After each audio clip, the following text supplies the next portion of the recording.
Hi everybody, I'm Janelle DeJesus and we're watching Frame by Frame, my new podcast, the podcast that keeps it real. Today we're going to be talking about Greta Gerwig's filmography. This podcast is all about fashion, film, magic on and off camera. And so, yeah, let's get started. Frame by Frame, Episode 1, Greta Gerwig.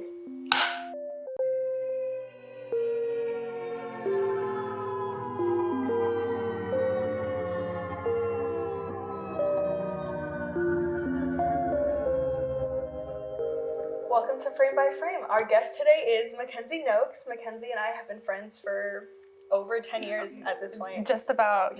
We have been friends literally since 5th grade. 5th grade, yeah, I think so. Spent a lot of time at the YMCA together, spent a lot of time bonding over Katy Perry, Monster High, and Ever After High, and all the Barbie. And all the likes. And then in high school, we were in the same newspaper class, and we bonded over Taylor Swift. So longtime friend, one of my great friends. So I'm super excited to be here. Give us a little introduction on who you are. So I am a San Antonio native. My name is Mackenzie Noakes. And I am a cultural anthropology major and I work at HEB. I have interests in history, fashion, music, books, especially old books, and yeah, huge movie fan, and I'm super excited to be here and talk about this today. Well, speaking of movies, today we're going to be talking about Greta Gerwig's, what I consider her big three. So it's Little Women, Lady Bird, and of course Barbie, which just came out. So we're going to be starting with Gerwig's directorial debut, which was Lady Bird. It came out in 2017, and she has said it's not autobiographical, but there are touches about it from her life. Our main character, Christine, is named after Greta's mom. Greta went to an all-girls Catholic college in 2002, Sacramento, just like Miss Lady Bird. So we're going to be talking about it today. Mackenzie, my first question that I actually want to talk about is when you first saw Lady Bird, how did you feel? Are you a Lady Bird, and have you ever felt like one? So whenever Lady Bird came out, and I want to say, you said it was 2017, I believe I was a freshman in high school, and it was kind of thrilling because we had all grown up with 10 Things I Hate About You and all these super awesome coming of age movies. And so it felt like the first time we had one for us. That we were the age that it came out, basically. Yes. We got to go see it either in theaters or see it on Netflix right after it came out, and it was just kind of special. And so many people that I went to high school with, we went to a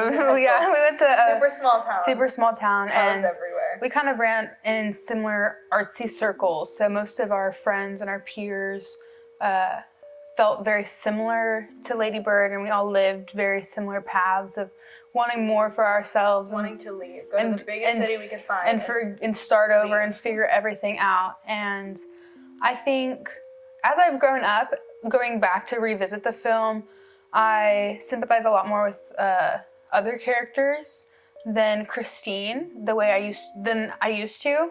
Not that I don't love her still, but yeah, she was very good for my teenage self. Yeah, I think what you were saying about sympathizing with other characters, I recently just rewatched it, obviously, for this podcast, and I really felt myself like siding with her mom a lot. More than before. Not like the narcissism, because I get it, like, one thing Greta has the immense power to do is like tell a difficult story of a teenage girl and her mother. Yes. I get it, we get it. We definitely have all felt that. But yeah, as I was watching it, I was like, I really feel for this mom and like wanting what's best for her kids, but also like having to worry about finances, having to worry about money. Like that's not something we saw when we were, freshmen in high school. It's not the glamorous life. It's not something you grow up thinking is gonna be your reality. You never grow up and think, oh, I'm gonna be like just like Christine's mom and just like have my bills, have my nice like family. I'm not gonna make it big or like cut it crazy big, but that kind of perspective makes you understand and appreciate those characters and those people in your life who carry those roles. So I think it's kind of a timeless little piece and conversation of of I the mean, time. one day we'll have kids and Yeah. we'll revisit this conversation Yes. and be like, that Lady Yes. Bird, horrible character. No, We hate literally. her. Right now we're like, yeah, she's a little crazy. But back then we were like, she's me, I'm her. Like my flashback in my year ago today on Snapchat is literally a picture of Lady Bird and Kyle, and it's like, me and who? And I was like, rewatching it, I was like, this guy's a jerk. No, I know. And I was good about Kyle. And back before I really started dating and everything, I was like, Kyle's cool. And Kyle's cool. I've dated a couple Kyles now, and I'm kind of They're not cool. I'm kind of over that. Yeah. So. Well, we kind of touched on question 2 a little bit. It was just, how do you feel Lady Bird's relationship with her mom is portrayed? Is it accurate? I think it's pretty accurate. I think if I had my mom in here, we would be able to have an open, honest discussion about how we see ourselves in these characters. But I don't know. I mean, I feel for her. The scene that really sticks out to me is she's prom dress shopping, and Lady Bird goes, "Do you like me?" And her mom says, "Well, of course I love you." And she's like, "Yeah, but do you like me?" And I think that's so touching, and it's something that you kind of see as you develop your own person and your own character outside of who your parents are. It's like, do we really have that much in common? Would you love me and would you like me if I was a random person on the street? What would you think of me? My favorite scene with her and her mom is the opening scene whenever they're listening to the Grapes of Wrath, and because this is something that I find so relatable to me and my mom specifically, is we'll have like a really nice moment and then I'll get on my phone or be ready to do the next thing. My mom's like, let's chill with what we, and then I've never jumped out of a moving car, but like, never broke your arm like that. but like, metaphorically, I've gone that far.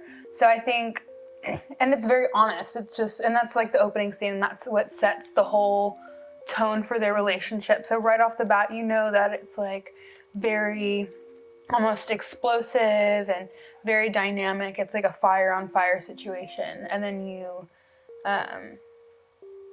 toss in her dad, which I feel like he's there, but he's not there, which I find very relatable as well. So just the whole family dynamic was very interesting and very personal, I feel, to a lot of viewers. Greta opened up your diary and literally like, we're gonna write a movie about she was like, let me cook. Exactly. Well, that'll lead us to question 3. When Lady Bird leaves Sacramento and ends up in New York, she obviously is looking for culture. She's looking for all these things.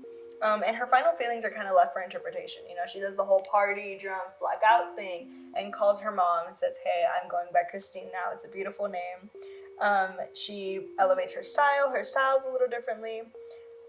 So as people who grew up in small towns have these huge dreams of going away, going to college, and kind of just leaving it all behind, how did the scene make you feel? Like, how does Greta's portrayal of it kind of resonate with you?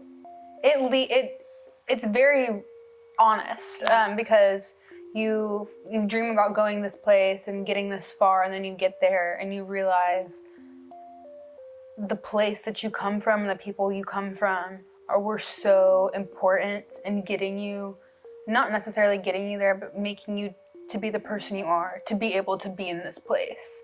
So it's very grounding, especially whenever you've never lived somewhere like Lady Bird and you've never anywhere else than Sacramento, and suddenly you're in New York. It's very jarring, and you hold on to those pieces of familiarity, I think. And she's like, Christine that's what my mom calls me. That's like, she refuses to call me Lady Bird, you know, like, I keep touching her.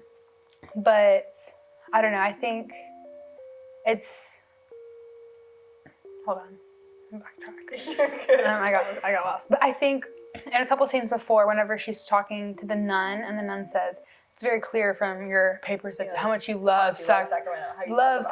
And I feel like I relate to that. Whenever I went away for school, I would talk about the small little town where we grew up, and I'd be like, oh, so awful. Like the sun would shine on the river while I would hang out with my best friends and laugh and have not a care in the world. And they're like, girl, it sounds like you kind of like your own town. It sounds like it was a okay experience. And I'm like, well, you can't help but love where that's all you ever know. Yeah. Not even just like love where you come from, just have a fondness for it. So no matter how far you go, no matter where you go, you you just remember. Yeah. So we had a really unique college experience in which we graduated high school while COVID was still going on. And so it changed for a lot of people I know, like what schools you were going to. And yes. I wanted to go to school in New York and was like this, like the world was so uncertain. And so I kind of, in my mind, I settled. Picked a school out of a hat. School, yeah. I'm not... And my mom was like, oh, the UIW is gorgeous and you'll love it. And I was like, you know, I had my mindset and I fell in love with it. And it does, like, I mean, I'm not far from Cashville. I'm an hour drive with traffic. With no traffic, like, on the highway, 30 minutes tops. Yeah. But I think about it, and when I talk to my friends about my hometown, everyone's always like, I'm in your stomping grounds while they're, like, passing through towns. And I'm like, oh my God, Lane, there's nothing to do there. But if I ever took you there, I would take you to Cross Hill. Yeah. I would take you to the park. I would take you to Magnolia. Like, all of these places, and when you're not around it anymore, you realize how much you miss it. And whenever you have so much attached, I also relate to Lady Bird in the way that a lot of stuff happened her senior year. Yeah. So she's like suddenly somewhere else. Where do I fit? Yeah. So I think whenever you have so many memories in a certain spot, especially, you can't help but feel like you need to go back to Christine. You gotta go back to your roots. Name, yes. Government name and everything. Government name and everything. But I think it's always okay to change your mind on certain things. I think that's what Lady Bird is like in that moment. Because the whole moment she's so adamant about her name being Lady Bird. The film is called Lady Bird. But she's like, my name is Lady Bird for president. And her mom's like, Christine is the name I gave you. And then it ends with her being like, I'm going by Christine now. Yeah, and it's like, this is something she was so, you can go down a certain road and turn around. It might not be the wrong road. It might not be the right road for you, but you can always turn around and decide to change your mind. And be Christine. You don't have to come back home and be Christine. You can be Christine in New York. But I don't know. I think it's a very hopeful ending and a very positive way to end it. Because even though we don't get a reconciliation between Lady Bird and her mom, it's the reconciliation that we know is important with the name. So another thing I wanted to talk about, because we were talking about it earlier off camera before we move on to the next movie, is the idea and the concept of friendship in Lady Bird. So for anyone who hasn't seen the movie, Lady Bird has a best friend, and she spends basically her whole experience with her, and then senior year she kind of wants to dabble with the cool kids, with Kyle, with Jenna. Jenna and Kyle is crazy. The scene where he tugs her ponytail whenever they're in like church, I'm like, so she wants to be friends with them. Rascals. And so, she kind of ditches theater, ditches her friends, ditches Danny, and all these things to kind of befriend like these cool kids. And suddenly she's like pranking the sisters at her college. And the nuns are like, this is so funny. And Lady Bird's like, you're not supposed to think it's funny. Like, I was pranking you. But they love her. So they're like, of course, I thought it was hilarious. But by the end of the movie, she actually ditches Kyle and Jenna like the day of prom, and she's like, I don't belong here. Like, I should go be with my best friend. And Mackenzie and I have, I don't want to say like a rocky relationship, because we don't have a rocky relationship, but we go sometimes months without talking, 6 months, sometimes a year without talking. Yeah. And we always come back and we always pick up right where we left off. Yeah. And so how do you think the movie tells that aspect of, losing friends, finding friends, and coming back together? I think it's important, especially whenever you grow up the way in the community that we did. We all got, each friend group I was in, I was so close to them. Like, all of my friends I was so close to. And it never got to the point of being codependent on my friends, but I was too codependent on other people's presence that I didn't grow enough. And I do think Lady Bird, like, I was the same way, like, as Lady Bird. Like, my senior year, I started hanging out with, like, guys that were not, like, any... They were Kyles. They were Kyles! No, I don't love them. But, and I put some old friendships on the back burner. And though I regret not being like, hey, like, we're still, like, Gucci, I just have to do life stuff real quick. That's not how life works, though. Like, most people who matter will understand that we all need to grow separately before we can grow together. because we don't want our roots to be too tangled up together to where we strangle each other. Because then it gets to like, we're too on top of each other and we're too up each other's butt. We need to grow. We need to go get lore to tell each other. Like if we go live different lives so that we can come back together and be like, guess what happened? Compare notes, like literally be like, oh my gosh, you're never like today. We had so much catching up on. I feel like we had like a 2 hour, if not 3 hour sushi mukbang era. Like just drive around, talk, walk around Central Market, catch up, and then now we're here and we're like, okay, let's talk about this. Yeah, this movie. And I think it's important, and I do think, what's her friend's name? Not Jenna.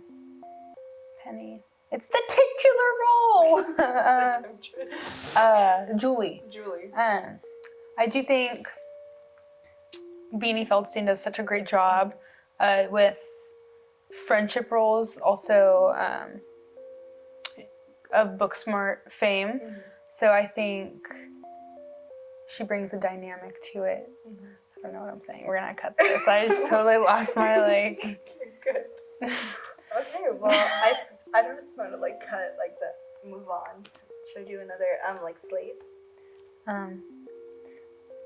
But yeah, I think Lady Bird is a really great film about finding yourself, finding out who you want to be, finding out where you want to go. A good coming of age, like an honest, authentic coming of age. Yes, that we got while we were coming of age, and we can kind of grow up with. And it's gonna be so if we have daughters, we can be like, "This was my 16 candles." So I think honestly, masterpiece. I would say 5 out of 5 stars. I think 5 out of 5 for Greta's directorial debut. Like she nailed it. And again, she said it wasn't about her life, but I can tell that making a movie like that, it comes from somewhere. It's giving folklore. That's on next week's episode. Just kidding. Okay, we're gonna move on to Little Women now. And I know that Mackenzie has a very deep-rooted connection with Little Women. So I'll kind of let her kick us off and give us a little synopsis of what the movie is. So Little Women is a, I guess you could say, it's not as, back in the day, I don't know if they would have called that a coming of age. I don't know if that term had been dubbed yet, but. It's based on a book, by the way. Yes, a book written by Louisa May Alcott. 1868? Yes. It takes place during the Civil War and up in New England and Connecticut, and a family of 4 sisters and their mom and their maid housekeeper, Hannah, all live together in Connecticut while the dad is serving in the Union in the Civil War. On the good side. The eldest daughter is Meg. She has a passion for theater, fashion, reminds me of someone I know. And there's Jo. She's got a bit of a wild streak. She loves to write. Tomboy. Loves to get her feet dirty. Yeah, loves to get her feet in the mud. Then there's Beth, the third child. She is a musician with a kind heart and soft hands, gentle hands. And then the youngest, last but not least, is Amy March, who is has a bit of a fiery temper, who likes to draw and has a little bit of a button nose. Miss Florence too. Literally. And so basically while their dad's away, they are just going through the tribulations of womanhood, sisterhood, coming into their own in a specific time period. They're also coming to terms with the fact that their family once had a lot of money and now they don't. Everyone around them has money. They don't. How to grapple with that back in those days. How to deal with being a woman. Yes, like, especially back in those days. And it's a family full of girls. Of women. So they prove that it can be done, that what we all know, like women are capable. So, So Mackenzie played a little secret, played Amy March in the stage production of Little Women while we were in high school. So how has playing the character changed your perspective on the film? Do you feel extremely connected to the character, and have you always related to Amy, or was it more of a I'm getting into character? So whenever I found out we were doing Little Women, I was familiar with the story. My mom had read me like chapters growing up. I had seen the 94 movie, I want to say, with Kirsten Dunst. But I couldn't quite remember really any of it. And I knew that everyone in the world wanted to be Jo. I knew that, like, Jo was that girl. But I was reading the character synopsises of a script of it, and the words that they used to describe Amy, it was just like 8 little words for each of the daughters. And the one for Amy, I was like, oh my God, like, that's me. Like, I was like, oh my gosh, I have to be Amy. And at first I thought it was like a little bit of like a pipe dream, but then I went to my audition, I read my sides and stuff, and I was like, I think I'm Amy March. And I got called back and I got casted, and it felt perfect. It was like perfect. I had never felt more similar to a character before. And this was about a year before the Greta Gerwig's film came out. So I remember, because I was searching up like every single medium. I know that's not something a lot of actors do, but I was so excited by the character that I just had to like see Amy and Laurie stuff and all these kinds of things. And I remember seeing an article like Greta Gerwig, Florence Pugh, Timothée Chalamet, Saoirse Ronan, and I was like, no way, that's gonna be so awesome. So it kind of motivated me to do my best performance so I could do what was coming justice. Because I knew it was gonna be good. I knew it was gonna be really good. And I went and saw it on Christmas Day whenever it came out. It was a super huge, like, big deal. But yeah, Amy March has always held such a special place in my heart. I'm glad she's finally getting her flowers and getting her. It was really tough. That 1 year before this movie came out, whenever I was just like the sole Amy, I was like, ooh, everyone kind of just hates me. But I do think Amy was a wildly misunderstood character before this adaptation. I think a lot of people who kind of see Amy, she's the youngest one, obviously. She's not going to be as mature as the other girls until she gets older. I think of the scene where, well, you say every girl in the world wants to be Jo. I relate to Jo March a lot.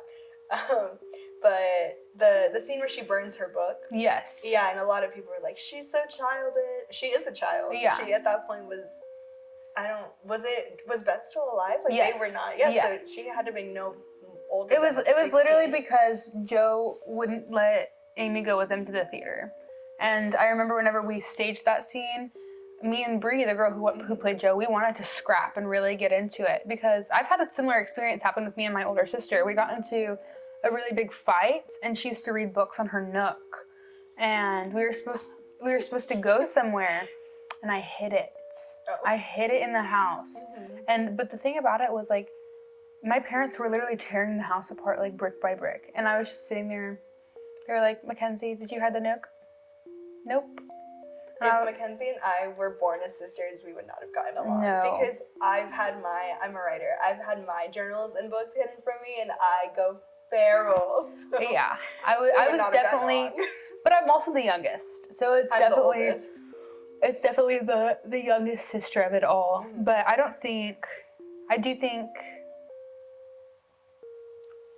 Amy was justified, but I do see where she's coming from. I see her. I'm like, okay, queen. She didn't do no wrong. I support women's rights and wrongs. women's wrongs. Yeah. 100%. So, well, a little bit on Jo March. I don't know. I think she's a wildly complex character, and I will preface, we are probably going to spend a lot of this time speaking on the two of them. I think they are probably our two leading ladies.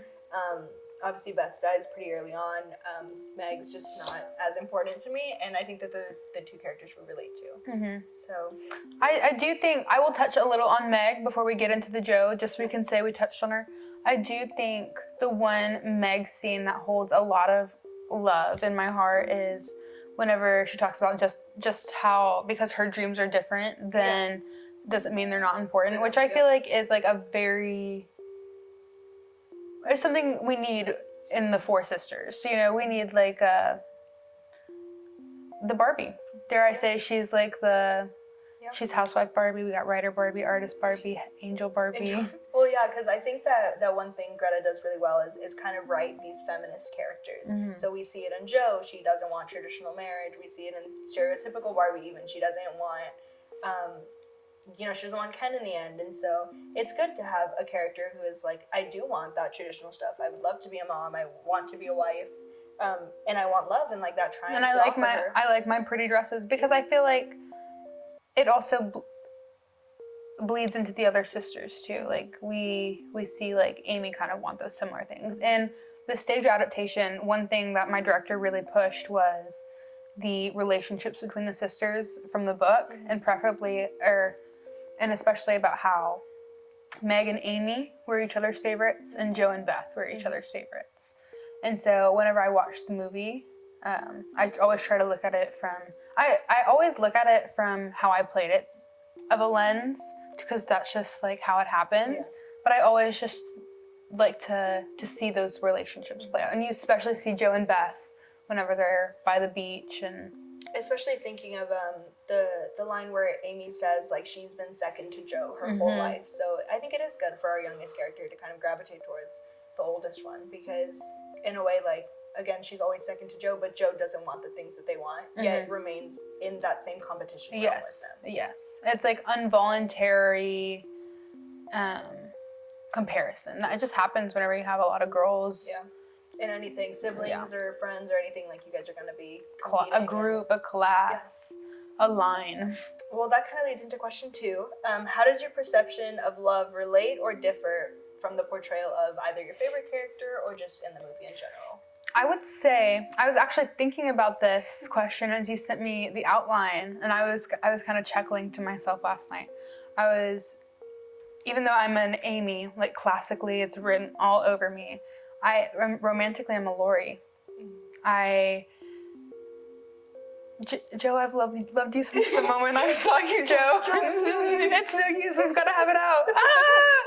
I wish I wasn't, but then whenever Laurie goes to Europe and then he's like, what's the point of all this? I'm like, so if I'm in my Laurie era, then I'm waiting for my Amy, but I'm in my Amy era, so I'm waiting for my Laurie. I'm like, someone call her after this. I'm gonna follow Cupid.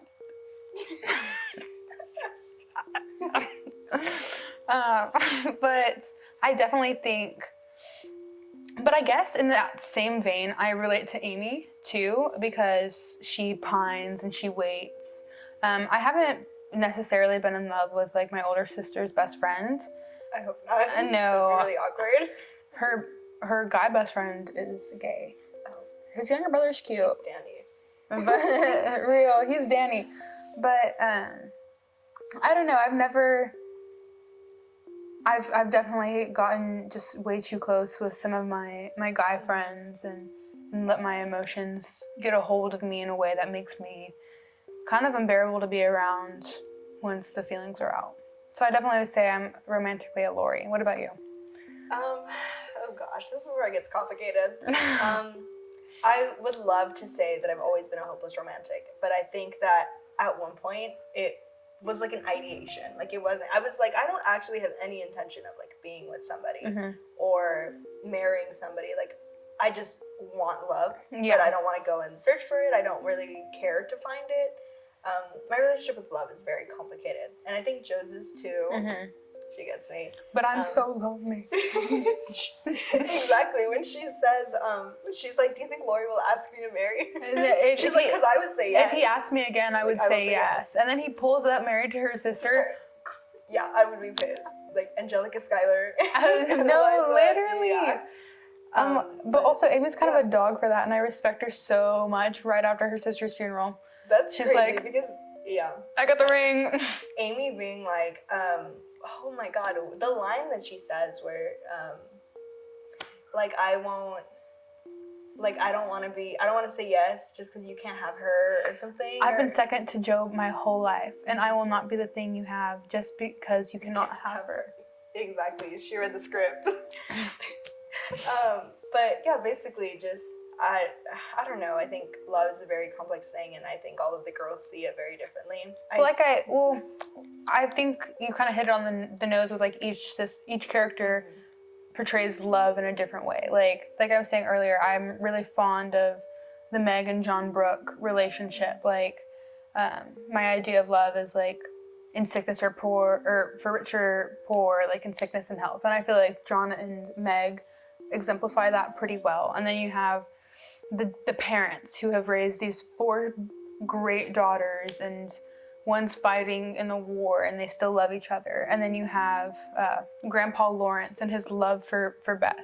And you have the Lawrences and their love for the whole family. And like, you get to see that love is everywhere. You love it, like, and it takes so many different like shapes and forms, and sometimes like, and like we have the Joe and Lori being platonic like soulmates, and then they love each other, but she could never commit to him because to being in-laws. Yeah. And that's just and how her saying the whole bit when they're on the hill, and she's saying like, I'm awkward, I'm not proper. I'm homely. Yeah, and her saying that and him being like, I'll love you anyways, and she's saying like, I can't let you love me because I know I could never love you in the same way. There's a line in the script whenever Lori and Amy come back, and he's talking to Joe, and he's like, I think my love for y'all has swapped in my heart. Crazy thing to say, in my opinion.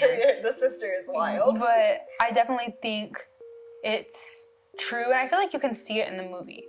I feel like my problem with adaptations before, because they've always had different actresses for Amy, which is like, they just gave me a bigger skirt in the show to show that I had grown up.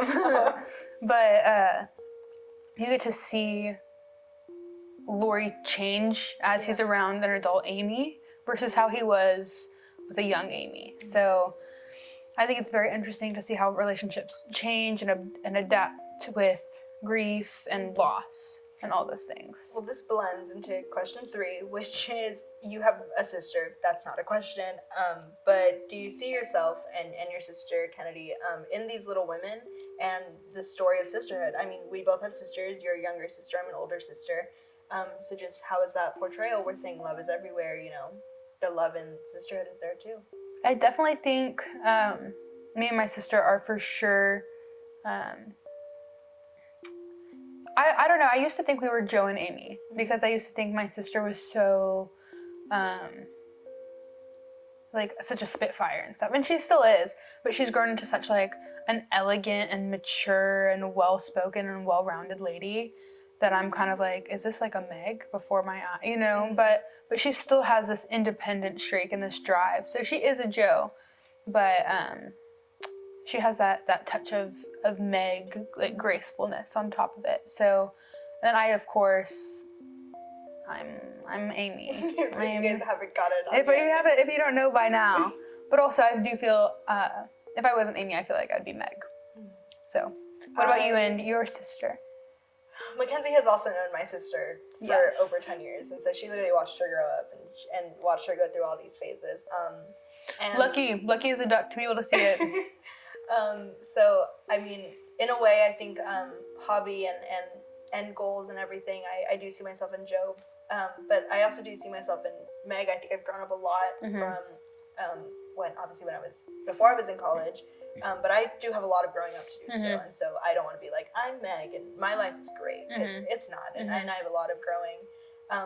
But my sister, in my heart, I don't care how old she gets, she's always going to be Amy. She's going to always be that little girl who burns fight with me and needs money for limes. Like, I have to go pay for her dinner. And my sister is maturing and she is growing, and I'm sure one day she'll be a Meg as well, and like we'll be able to laugh about it. But I think for now and for the foreseeable future, until we are settled down with children, my sister's gonna be an Amy. She's gonna be the girl that burns books. And well, I guess I broke her DS once, so I guess that was very Amy-like of me. But she'll always be that little girl. She probably was asking for it. She probably was asking for it. Actually, I'm on your side as a younger sister. I'm on your like, side. No, it's probably her fault. Yeah, knowing her.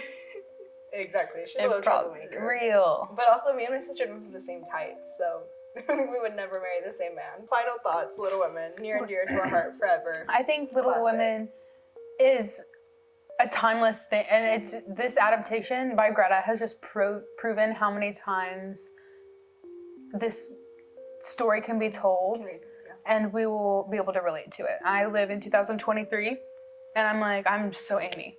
And that girl from 1868. She's me.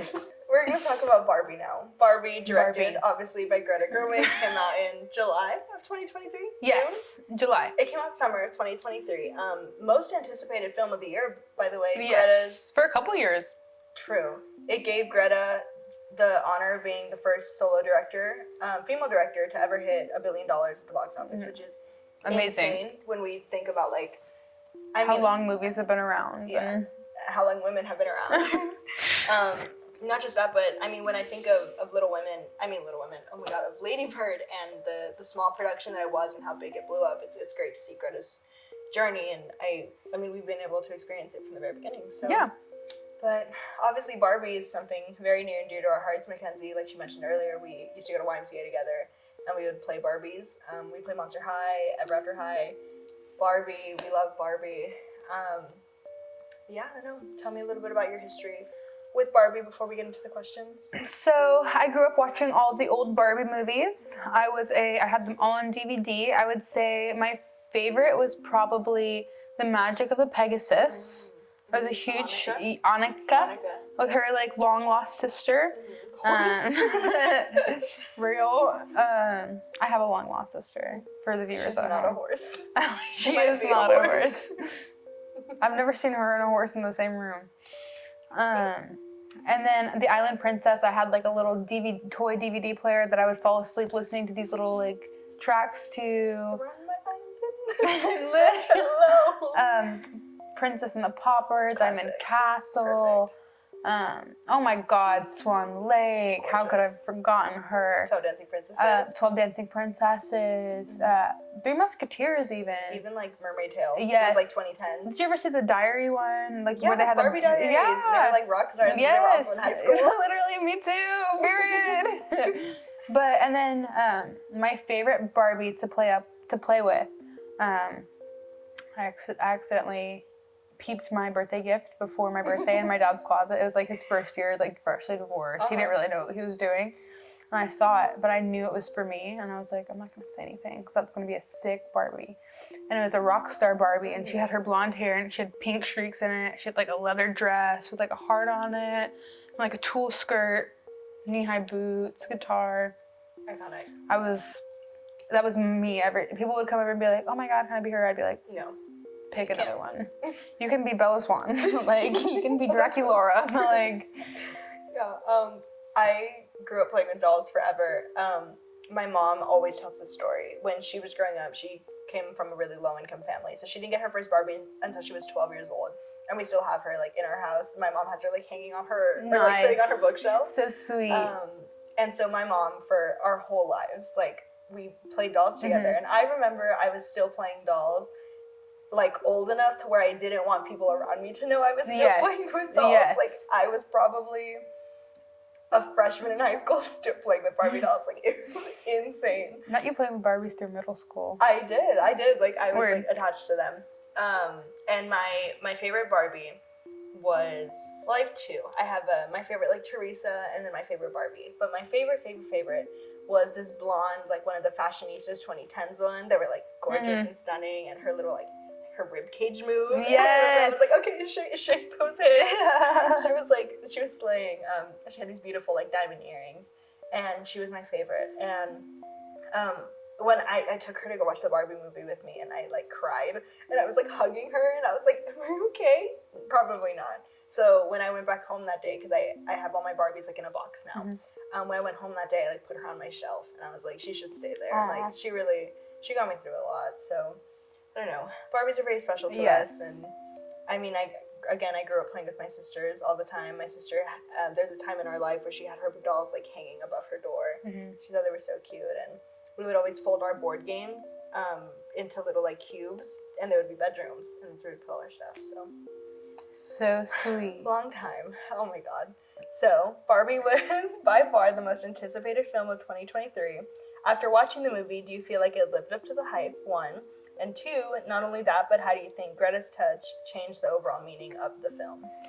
I personally wasn't expecting it to be as plot heavy. I know that sounds crazy, like it's a movie, like. But it was like fun.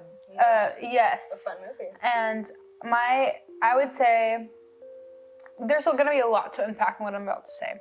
I was disappointed. I predicted, like, a year before we went to go see the movie that Ken was gonna be, spoilers if you haven't seen Barbie. Which, why are you why here? haven't you watched Barbie Real, yet? it's on HBO. You go watch it. or Max, my bad. But I was like, watch them make Ken the villain. And I was just kind of disappointed whenever I was right, because I was like, damn, like, I don't want Ken to be like the bad guy. Because I'm like, it's supposed to be Ken and Barbie, like, come on. But then I was like, I sat with that thought and I was like, but in real life, like, it's, but he's just Ken, like, he's not that bad guy, you know? So I was like, I see what she did. And I think it was a masterpiece that was not appreciated fully by a lot of people. And I was one of those people, because I went into it, I was overwhelmed by a busy, hot summer day. Like, I was like, let's go see Barbie. Then it was like emotionally a lot. And I left and I was like, oh my God, like, I wanted to sing Dua Lipa. And like, I didn't expect to like need to go hug my mom, like, and like sob. But it's good. Those things are good. And I should have expected that from a Greta Gerwig movie. I should have known what I was getting into. But I do think upon further inspection, I do think it's super important, and it's going to be another benchmark in the film industry. Yeah, I thought completely the opposite. I couldn't predict anything that I was gonna watch. I really thought it was gonna be just a summer fun, like girly girls movie, and it was gonna be just life in Barbie Land, and that was gonna be it. And I did not expect to leave the movie theater in tears, in shambles, crying, calling my mom. I watched it 5 times in theaters, so I made that movie $1 billion by myself. Yeah, it's so expensive to go to the movies now. So much money at that movie. Oh my God. And every single time it was like I'd seen it for the first time, and I cried, and I wasn't expecting anything.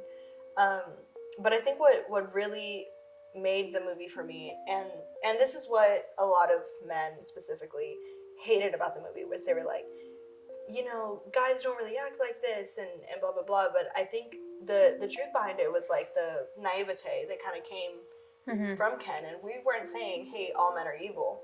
But I think that young men especially are like super susceptible to the misinformation around them and everything, and so when he literally said, correct me if I'm wrong, but patriarchy is where men and horses run and everything. I'm like, right? Kind of. I'm like, or the scene where he's talking to the CEO or the corporate office guy, and he's like, you are clearly not doing patriarchy very well, and he's like, no, we are, like, we just got better at it. Yeah, yes.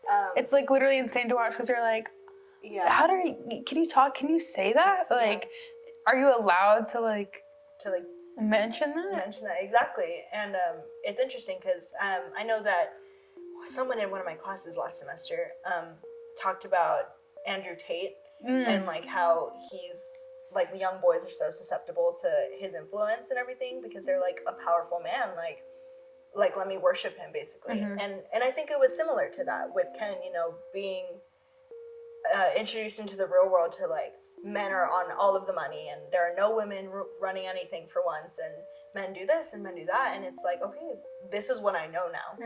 And I think that is a very telling story, and obviously in a movie called Barbie you have to have fun to it. So clearly like little boys aren't going to get their first $20 bill and be like, oh, men money, cool, that's all I know now. But I think it's really interesting how they told that, and I don't think it was with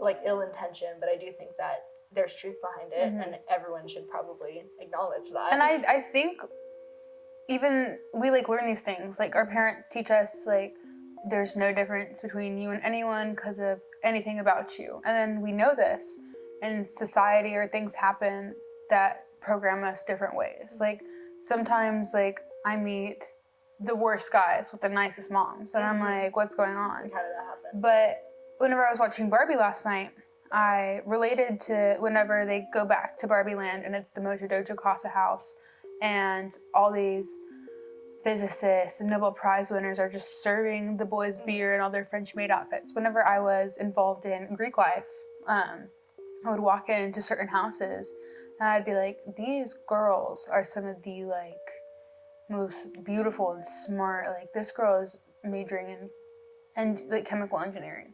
This one is gonna be a doctor. This one is gonna be like a child's nutritionist. And like, here they are like bringing the boy, you know what I mean? Not that there's anything wrong with that, because it's like a double, you know what I mean? It's a spectrum. But whenever they all wake up, I feel like I've seen them all have that moment where they're like, what am I doing? Like, I'm not gonna brewski you. Like, brewski is crazy. Yeah. But I definitely think, and you never go into college being like, oh, I'm gonna perform under patriarchy. Mm-hmm. You don't notice, like, sometimes you're like, oh, this thing's gonna be cool. And then you sit back months later and you're like, holy crap. Like, this is not what I stand for. This is like, and it's sudden, and maybe it like takes a movie, maybe it takes like just a moment by yourself. But last night I was like, wow, I didn't realize that's kind of what was going on, but that's exactly, and then I see it happening in the workplace. I see it happening within my own family. I see it happening everywhere I turn and look at my head. And that's why Barbie is important. Yeah. So we can all wake up and have those. Exactly. I mean, sometimes you don't recognize sexism as happening until it's happening to you, or until you sit down with the moment months later, like you were saying. And I mean, I know I've had that like wake up moment, and I'm like, wait, like, did that just happen because I'm a woman? Like one time, I work in food, and I had a customer ask me if I was the front cashier because I looked cute and I would bring in more customers, and I was like, no. And if I was a male cashier, would you have asked me that? No, you would assume that they put me here because I'm good at my job, right? Yeah. And it was really interesting because at that point I was like training to be like a staff lead, and I was like gonna be like a mini boss, and I was like, that's crazy that you're talking to me that way. So I don't know. I think it was a movie that was needed. And yes. Really, a lot of people said like, this is surface level feminism, like with Gloria's speech, and I'm like, it might be, but what other movie do you see that is even talking about this? Yes, that like isn't just like, and I love Legally Blonde, and I love movies like of that nature, but Elle Woods, there's nothing in the script that's like, this is a piece of like, this is for feminists, this is for the girls. And that's what Barbie did. They said like, no, like we have to do this, it's all contradictory, this is like what's going on. And that made so many people uncomfortable. Yeah. And that was the point. And it made so many people wake up to their reality, leave their abusive situations, leave their toxic situations, ask for higher pay raises. And I think about at the Golden Globes, Joe Coy, Mr. Funny Man over here, when he's talking about Oppenheimer and Barbie, and he's saying like, Oppenheimer's one of the best movies ever, and it's about American history and society and bombs and blah blah blah. And Barbie was a movie about like a doll with big boobs, and I was like, oh, so you like proved the whole premise of the movie. And I would also like to note that I saw Oppenheimer. There is tons of nudity in that film. So like, when did you ever like, and like, of course here goes like someone sexualizing a doll. Yeah. And it's like, and also I didn't know who Joe Coy was before the Globes. I'd like to say that. Literally.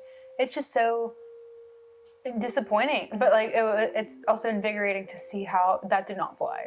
Like in the moment, like online afterwards, like no one really stood for that. So I think that helps show the times that we're in, the progress we've been making, especially with the helps of people like Greta Gerwig and the things like these films that are helping us understand what feminism looks like in 2023. And another thing I want to touch on, it's always a subject that comes up when anybody who's not a person of color kind of talks about feminism, and they're like, well, this is white feminism, and it's surface level, or like, you know, you're standing up for the things that like only affect you, which in a white woman's case would typically be just sexism.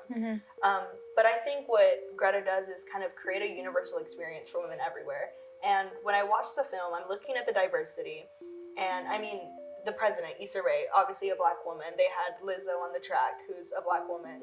Alexandra Shipp. Yeah, Alexandra Shipp, a black woman. They had a trans character. They had, you know, all of these women.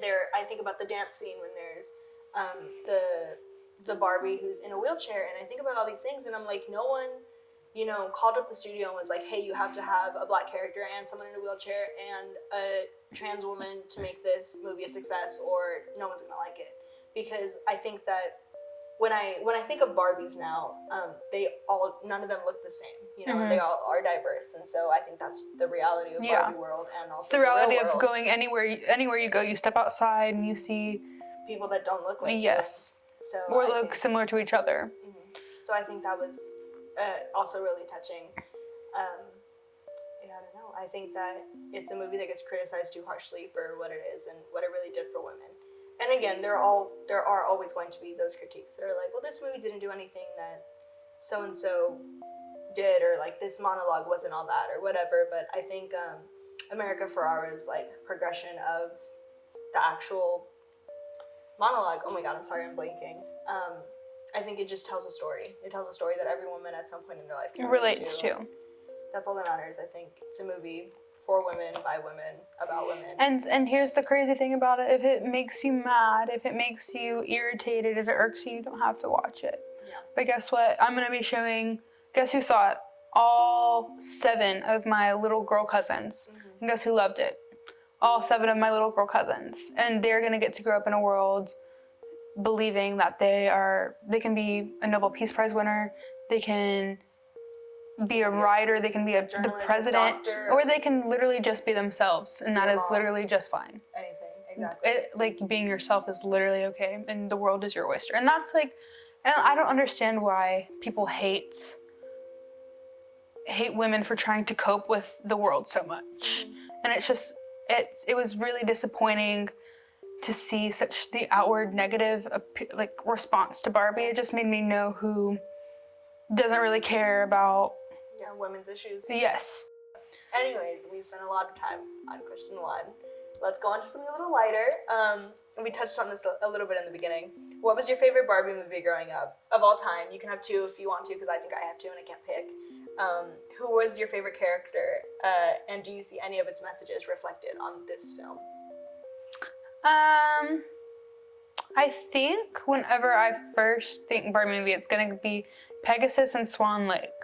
I have my classic and then I have my newer one.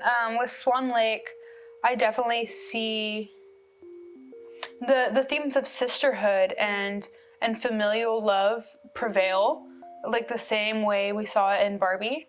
And with Swan Lake, I feel like Will Ferrell would have made a really good bad guy, and like Roth or whatever. Rothberg. Yes, yes. Yeah. With the daughter. Yes, in like a live action. Yeah, so I think the bird. He's like a big bird in the movie. A big bird. Big bird. But yeah, I really love Swan Lake. I love the little kids that turn into animals. Me, if you even care. Like, be so for real. I'm the little deer one. The little deer one. I've always liked the little skunk girl. Skunk girl. She was so cute. Yeah. But what about you? My all-time favorite, like growing up, was always Barbie and the Diamond Castle. Yes. And what I see, I have also Princess and the Pauper. I'm just like you. Everybody and their mother likes Princess and the Pauper. Her little tattoo. Barbie and the Diamond Castle. What I see resonate in that movie into this modern adaptation is the fact that the women, Liana and Alexa, don't end up with the men. Yes. They like meet these men. These men are so annoying, the twin brothers. And they're just like, yeah, bye, we'll catch y'all later. And they never go back to them, and they like don't like them. And also in that movie, they also play the guitar at them. And they're I wanna push you around. Well, I will. Exactly. I literally saw someone make an edit to that. I saw that as well. And I was like, oh my god, this is so them. It's so real. So Barbie not ending up with Ken playing the guitar at her. Have you ever had a guitar played at you? Because I've had. Yes. It's horrible. I see, but I'm like a little bit of like a narcissist, so I liked it. Oh. Yeah, I was like, they weren't that good. And that's coming from a musician, and I don't play guitar. I'm trying to learn. I don't play guitar. But as a musician, I was like, girl, if you don't put that guitar down. Like, it was not it. But also, I was kind of like, it was like the first time it had ever happened. I was like, oh my god. Like someone was doing something romantic. I was like. Anyways, and Princess and the Pauper, it's 2 girls who have nothing in common kind of come together. When you could say stereotypical Barbie and Gloria. America Ferrera. Yeah, exactly. No, literally, you can't go to that. I'm kind of like came into my mind. She was cooking in the kitchen, mixing something up. But yeah, I think we do see that, and I mean later on we do see Erica obviously go. She saves Annalise like from Preminger, and it's this whole thing. I love Preminger. And best Disney best Barbie villain, like, literally ever. He's iconic. The mouse is gonna come for you for that. Probably. But also just in, similarly, like, with the love stories, we see, Annalise falls in love with Julian. She, like, steps back from the traditional crown to be with someone she truly loves. A normie. And then Erica tells King Dominic, like, I'm gonna go follow my career. If you want to wait for me, like, you go ahead and do that, but I gotta go chase what I gotta go chase. My bag. And in a way, she's very Jo March for that. Yeah. It's all coming back together. I see what Greta did. Yes. But, like, what strong women we've had to look up to growing up? Barbie. Literally. All the strong women we've seen growing up. Literally. All Barbie girls. Okay, this question's not on here, but did you have any of the Barbies that were, like, in the actual movie? Because I had Video Star Barbie, like the one with the camera in it. I had the dog. Take selfies with it. The pooping dog? Yeah. I had the pooping dog where you press its tail.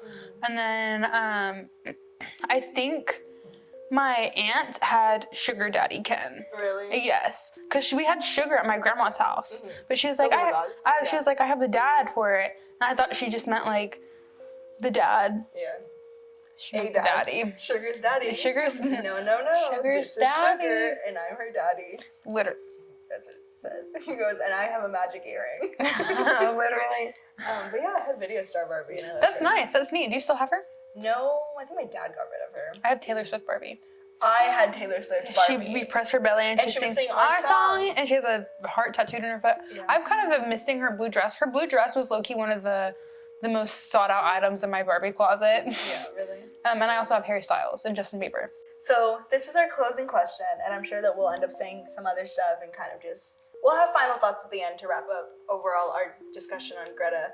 But fun little lighthearted question. If you were a Barbie, what would your stereotype or title be?